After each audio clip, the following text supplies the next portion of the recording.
JEE mains కి prepare అయ్యే ప్రతి స్టూడెంట్ ఏమనుకుంటూ ఉంటాడంటే మ్యాథ్స్ అనేది చాలా టఫ్ సబ్జెక్టు, మ్యాథ్స్ అసలు పర్సంటేజ్ తెచ్చుకోవడం చాలా కష్టం, మార్క్స్ రావు, అసలు మ్యాథ్స్ చదవడం కంటే ఫిజిక్స్ కెమిస్ట్రీ పైన ఎక్కువ టైం స్పెండ్ చేయడం వల్ల మనకే కొంచెం బెస్ట్ ఈజీగా మార్క్స్ స్కోర్ చేసుకోవచ్చు, మంచి పర్సంటేజ్ వస్తుంది, మంచి ర్యాంక్ వస్తుంది అనుకుంటూ ఉంటారు. కానీ మ్యాథ్స్ అనేది చాలా ఈజీ సబ్జెక్ట్. మ్యాథ్స్ లో మీరు చాలా ఈజీగా మార్క్స్ తెచ్చుకోవచ్చు, మంచి పర్సంటేజ్ వస్తుంది. మ్యాథ్స్ లో మంచి పర్సంటేజ్ తెచ్చుకోవడం వల్ల మీ ర్యాంక్ కూడా బాగా వస్తుంది. ఏంటి బ్రో ఫిజిక్స్ కెమిస్ట్రీ ఇన్ని రోజులు ఈజీ అని, ఫిజిక్స్ ఓన్లీ ఫార్ములాస్ చదివితే మీకు ఎగ్జామ్ లో ఆన్సర్స్ అటెంప్ట్ చేసేయచ్చు, లేదంటే కెమిస్ట్రీలో ఓన్లీ మీరు ఎన్సీఆర్టీస్ ఇంపార్టెంట్ చాప్టర్స్ చూసుకొని పోతే లాస్ట్ 1 month లో ఈజీగా మార్క్స్ గెయిన్ చేసేయచ్చు, మ్యాథ్స్ అనేది టఫ్ సబ్జెక్ట్ అన్నావు కదా, ఇప్పుడు ఎందుకు మళ్ళీ మ్యాథ్స్ అనేది నువ్వు ఈజీ సబ్జెక్ట్ అంటున్నావు, ఎందుకు బ్రో ఇట్లా అంటే, మీరు ఈ వీడియో మొత్తం చూసేయండి, మీకు ఖచ్చితంగా అర్థమవుతుంది అసలు నేను మ్యాథ్స్ అనేది ఎందుకు ఇంత ఈజీ సబ్జెక్ట్ అంటున్నాను, ఈజీగా పర్సంటేజ్ ఎలా తెచ్చుకోవచ్చు, అసలు మ్యాథ్స్ అనేది ఎందుకు ఈజీ అంటున్నాను, అసలు ఈజీగా పర్సంటేజ్ ఎందుకు వస్తుంది అంటున్నాను, ఈ మొత్తం నేను వీడియోలో అయితే పూర్తిగా క్లియర్ గా ఎక్స్ప్లెయిన్ చేస్తాను. వీడియో మొత్తం అసలు స్కిప్ చేయకుండా పూర్తిగా చూడండి.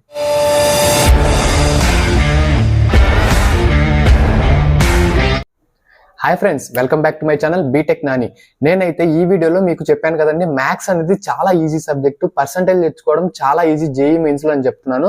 అసలు ఎందుకు ఇలా అంటున్నాను మీకు క్లారిటీ రావాలంటే, ఫస్ట్ ప్రస్తుతం సిచ్యువేషన్ ఏంటి, జేఈ మెయిన్స్ లో మ్యాథ్స్ పరిస్థితి ఎలా ఉంది, పేపర్ టఫ్నెస్ ఎలా వస్తుందంటే, లాస్ట్ 4 years గా మ్యాథ్స్ అనేది అడ్వాన్స్ లెవెల్ కి నియర్లీ మ్యాచ్ అవుతుంది. మ్యాథ్స్ ఓన్లీ మ్యాథ్స్ వరకు చూసుకుంటే అడ్వాన్స్ ప్రాబ్లమ్స్ లెవెల్ కి ఈక్వల్లీ మ్యాచ్ అవుతుంది, నియర్లీ సేమ్ వెళ్తుంది. లెంతీ ప్రాబ్లమ్స్ అయితే జేఈ మెయిన్స్ లో అడుగుతున్నాడు. సో ఇప్పుడు మనకి ఏమైతుందంటే టైం ఎక్కువ అయిపోతుంది. అంటే ఇప్పుడు మనకి ఏమవుతుందంటే టైం వేస్ట్ ఎక్కువ చేస్తున్నాడు. ఉండే 1 hour లో మనం 25 questions చేయాలి. సో వాడు ఇచ్చే లెంతీ క్వశ్చన్స్ ఎక్కువ ఇవ్వడం వల్ల ఏమైతుందంటే మనకి టైం సరిపోదు. టైం సరిపోవడంతో పాటు మిగిలిన సబ్జెక్ట్స్ కూడా కవర్ చేయాలి కాబట్టి మ్యాథ్స్ లో మనం తొందరపడి మిస్టేక్స్ ఎక్కువ చేస్తున్నారు. సో మ్యాథ్స్ టఫ్నెస్ లెవెల్ పెరిగింది, నేను కాదనట్లేదు, కానీ మ్యాథ్స్ లో మాత్రం ఈజీగా 99% తెచ్చేసుకోవచ్చు. నేను దానికైతే మీకోసం 3 tips అయితే చెప్తాను. ఈ 3 ఫాలో అయితే మీరు చాలా సింపుల్ గా మ్యాథ్స్ లో మంచి పర్సంటేజ్ తెచ్చుకోవచ్చు, మీకు మంచి ర్యాంక్ కూడా వస్తుంది. ఎందుకంటే మనకు సిఆర్ఎల్ ర్యాంక్స్ ఇచ్చేటప్పుడు కొంచెం మ్యాథ్స్ పర్సంటేజ్ ఎవరికైతే ఎక్కువ ఉంటుందో వాళ్ళకి కొంచెం మంచి ర్యాంక్ వస్తుంది. సో వీడియో మొత్తం ఖచ్చితంగా అయితే స్కిప్ చేయకుండా చూడండి. ఇంకా మీకు తెలిసిన వాళ్ళు ఎవరన్నా ఉంటే వాళ్ళకు కూడా షేర్ చేయండి. అలాగే మన ఛానల్ ఎవరైనా ఫస్ట్ టైం చూస్తున్నట్టయితే ఖచ్చితంగా అందరూ లైక్ చేయండి, షేర్ చేయండి, సబ్స్క్రైబ్ చేసుకోండి. ఫస్ట్ టిప్ ఏంటంటే, ప్రతి జేఈ మెయిన్స్ పేపర్ లో ఏ షిఫ్ట్ లో అయినా కానీ 25 questions ఉంటాయి మ్యాథ్స్ లో. వాటిల్లో 10 questions చాలా హార్డ్ గా ఉంటాయి, 10 questions చాలా ఈజీగా ఉంటాయి, ఒక 5 questions మాత్రం మీడియం మిడ్ రేంజ్ లో ఉంటాయి. స్టూడెంట్స్ ఏం చేస్తారంటే వర్సలు చేసుకుంటూ పోతూ ఉంటారు. అలా చేయడం వల్ల ఏమైతుందంటే, ఇప్పుడు మీరు చేసే ప్రాబ్లమ్స్ లెంతీ ప్రాబ్లం ఉంది అనుకోండి, అంటే అది ఎక్కువ లాంగ్ ఉంటుంది ప్రాబ్లం, దానికి ఎక్కువ ఏవేవో డెరివేటివ్స్ ఏవేవో చేసి ఇంటిగ్రేషన్ చేసి ప్రాబ్లం చేయాల్సి వస్తుంది. అప్పుడు ఏమైతుందంటే మీకు చాలా టైం వేస్ట్ అవుతుంది. ఈ ప్రాబ్లం కి మీరు ఏ టైం అయితే ఇస్తున్నారో అదే టైం ని మీరు ఈజీగా ఉండే క్వశ్చన్స్ కానివచ్చు, మీడియం రేంజ్ లో ఉండే క్వశ్చన్స్ కానివచ్చు, మీరు కానీ టైం కేటాయించారంటే మీరు ఈజీగా ఇంకో 3-4 questions చేసే ఛాన్స్ ఉంటుంది. సో అందరూ చేసే ఫస్ట్ మిస్టేక్ ఏంటంటే, వచ్చిన క్వశ్చన్స్ లో ఏ క్వశ్చన్స్ ఈజీగా ఉన్నాయో మీరు తొందరగా చూసుకొని ఆ క్వశ్చన్స్ ని చేసుకుంటూ వెళ్ళాలి. అప్పుడైతే మీకు చాలా టైం కలిసి వస్తుంది, దాంతో పాటు మంచి మార్క్స్ గెయిన్ చేసుకోవచ్చు. ఉండే 1 hour లో మీరైతే 25 questions అయితే ఖచ్చితంగా మ్యాథ్స్ లో చేయలేరు.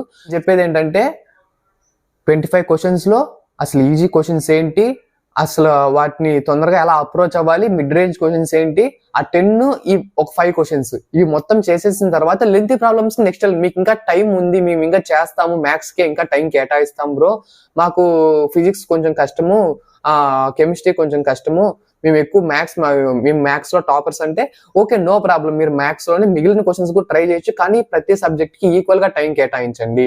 కెమిస్ట్రీ అలాంటివి అయితే ఓకే, కెమిస్ట్రీకి ఒక 15 minutes తక్కువ టైం పెట్టినా గానీ మ్యాథ్స్ కి ఒక 1 hour లో మీరు మొత్తం పూర్తి అయిపోయేలాగా చూసుకోండి. అప్పుడైతే సెకండ్ టిప్ ఏంటి అంటే, PYQs.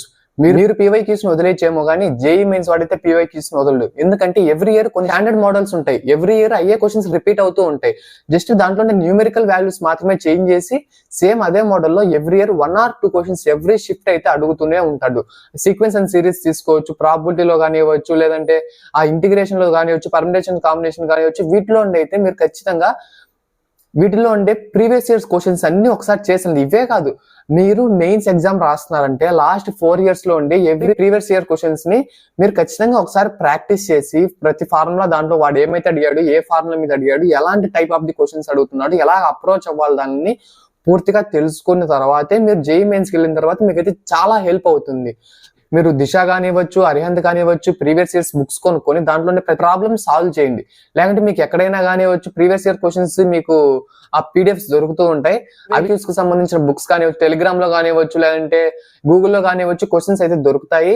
వాటిని మీరు అన్ని ఒకసారి చేయండి. దాంతో పాటు స్టాండర్డ్ ప్రాబ్లమ్స్ అన్ని ఒకసారి చూసుకోండి. ఎందుకంటే ఒకసారి మీరు ఎగ్జామ్ వెళ్ళి రాసి వచ్చిన తర్వాత అరే ప్రీవియస్ ఇయర్స్ క్వశ్చన్స్ లో ఉన్నింది క్వశ్చన్ ఈ మోడలే చూసుకొని ఉంటే సరిపోయిండు అని చెప్పి అప్పుడు రిగ్రెట్ ఫీల్ అవ్వకుండా ఇప్పుడే ప్రీవియస్ ఇయర్స్ క్వశ్చన్స్ అన్ని చూసుకొని వెళ్ళారనుకోండి, ఇదైతే మీకు చాలా హెల్ప్ అవుతుంది. మార్క్స్ కూడా చాలా ఈజీగా గెయిన్ చేసుకోవచ్చు. సో థర్డ్ పాయింట్ ఏంటంటే కమ్ టు రియాలిటీ. ఎందుకంటే మీకు ఒక్కరికే కాదు మెయిన్స్ ఎగ్జామ్ లో మ్యాథ్స్ అనేది కష్టం. ఇండియాలో ఉండే ప్రతి ఒక్కరికి మ్యాథ్స్ అనేది కష్టమే. కాబట్టి మీరు ఏం చేయాలి, దీన్ని అడ్వాంటేజ్ గా తీసుకోవాలి. ఎందుకంటే మీరు మ్యాథ్స్ మీకు 99% రావాలంటే మీరు ఉండే 25 క్వశ్చన్స్ ని అటెంప్ట్ చేయాల్సిన అవసరం లేదు. రాసే టైంలో 2023లో మొత్తం ఫస్ట్ ఫేజ్ లో కానివచ్చు, సెకండ్ ఫేజ్ లో కానివచ్చు 2 సార్లు కొన్నిసార్లు అయితే ఒక్కొక్క షిఫ్ట్ లో అయితే 55 మార్క్స్ లేదా 60 మార్క్స్ కూడా 99% వచ్చింది. ఎందుకంటే ఆ షిఫ్ట్ లో ఉండే క్వశ్చన్స్ అంత టఫ్ గా ఉన్నాయి. సో మీరు ఏం చేయాలంటే ఉండే క్వశ్చన్స్ లో 10 క్వశ్చన్స్ ఖచ్చితంగా ఈజీగానే ఉంటాయి. 10 కాకపోయినా కానీ 8 క్వశ్చన్స్ అన్న ఖచ్చితంగా ఈజీగానే ఇస్తాడు. ఇంకా కొన్ని మీడియం లెవెల్ క్వశ్చన్స్ ఉంటాయి. అవి చేసిన తర్వాత మాత్రమే మీరు లెంతీ క్వశ్చన్స్ కి వెళ్ళండి. అప్పటి వరకు మీరు లెంతీ క్వశ్చన్స్ చేయడానికి ట్రై చేయకండి. ఎందుకంటే దానివల్ల మీకు చాలా టైం వేస్ట్ అవుతుంది తప్పితే ఎటువంటి ఉపయోగం ఉండదు. అలాగే మీరు చదివే దగ్గర కానివచ్చు, అంటే మీరు ఏ కాలేజీలో చదువుతున్నారో ప్రొఫెసర్స్ దగ్గరికి వెళ్ళండి. అసలు ఇంపార్టెంట్ చాప్టర్స్ ఏంటి, ఏ చాప్టర్ నుండి ఏ స్టాండర్డ్ మోడల్స్ వస్తున్నాయి, ఏవి రిపీట్ అవుతున్నాయి అని చెప్పి వాళ్ళకి చాలా ఎక్స్పీరియన్స్ ఉంటుంది. వాళ్ళు మిమ్మల్ని చాలా బాగా గైడ్ చేస్తారు. సో కాబట్టి ఇప్పుడు మీరు కొన్ని టిప్స్ తీసుకోవడం వల్ల ఏమైతుందంటే మీకు కూడా కొంచెం కాన్ఫిడెన్స్ వస్తుంది. ఇవి చేస్తే మనకి మంచి మార్క్స్ వస్తాయి, ఇవి స్టాండర్డ్ మోడల్స్, అవి నేను చేశాను, అవి చేశాను, ఎగ్జామ్ లో ఈ మోడల్ వస్తే నేను చేయగలుగుతానని కాన్ఫిడెన్స్ మీలో వస్తుంది. అలాగే మ్యాథ్స్ లో మీరు ఓన్లీ 10 to 12 క్వశ్చన్స్ చేసినా గానీ మీకు అబోవ్ 95% అనేది అయితే ఈజీగా వస్తుంది. అసలు కష్టమే కాదు. మీరు 45 మార్క్స్ తెచ్చుకోండి, ఖచ్చితంగా 99% అయితే మీకు వస్తుంది. మీకు మంచి ర్యాంక్ వస్తుంది, మంచి కాలేజ్ లో కూడా మీకు సీట్ వస్తుంది.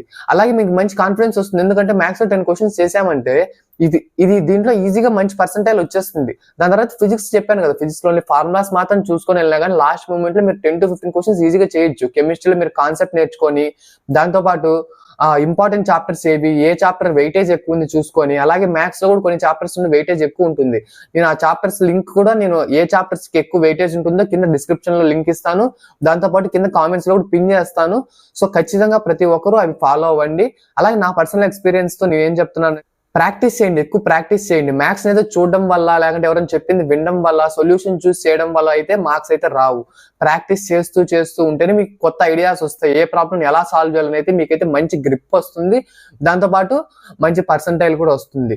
సో కాబట్టి ఏ చాప్టర్స్ ని మీరు నెగ్లెక్ట్ చేయకండి. అసలు జేఈఈ మెయిన్స్ కి వెళ్ళినప్పుడు అసలు ఎగ్జామ్ లో 3 hours ఎలాగ టైం యూటిలైజ్ చేసుకోవాలి, దాన్ని అసలు మనం ఎలా మనకి ప్రాఫిటబుల్ గా వాడుకోవాలి, ఏ సబ్జెక్ట్ కి ఎంత టైం కేటాయించాలి, ఎలాంటి చిన్న మైనర్ మిస్టేక్స్ ఎలాంటివి చేయకూడదు, దానికి సంబంధించిన మీకు వీడియో కావాలంటే కింద కామెంట్ సెక్షన్ లో కామెంట్ చేయండి. నేనైతే మీకు ఖచ్చితంగా దానికి సంబంధించిన వీడియో అయితే చేస్తాను.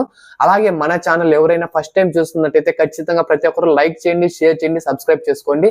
అలాగే మీ ఫ్రెండ్స్ ఎవరైనా ఉంటే వాళ్ళకు కూడా షేర్ చేయండి. ఎందుకంటే వాళ్ళకు కూడా ఇదైతే చాలా ఉపయోగపడుతుంది.